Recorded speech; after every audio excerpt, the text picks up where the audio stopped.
राधे। अभी मैं जो धुन बजाने जा रहा हूं वो है शिवरंजनी। ये बिरह में बजाते हैं। श्री कृष्ण ने राधा जी के लिए बजाया था उनकी याद में। तो आप लोग भी रिलेट कर सकते हो, सुनिए शिवरंजनी। और आप रिलेट कर सकते हैं कि बिरह में जब मीठा मीठा दर्द होता है, जब किसी से सच्चा प्रेम होता है तो कैसा होता है।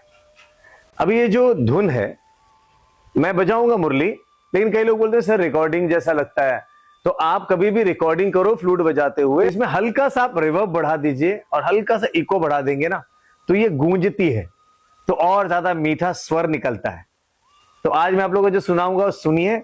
और जिनको जिनको बिरह का दर्द हुआ है ना, जो प्रेम का थोड़ा थोड़ा दर्द हुआ है, वो जरूर रिलेट कर पाएंगे। और अच्छे लगे तो जरूर कमेंट करिएगा।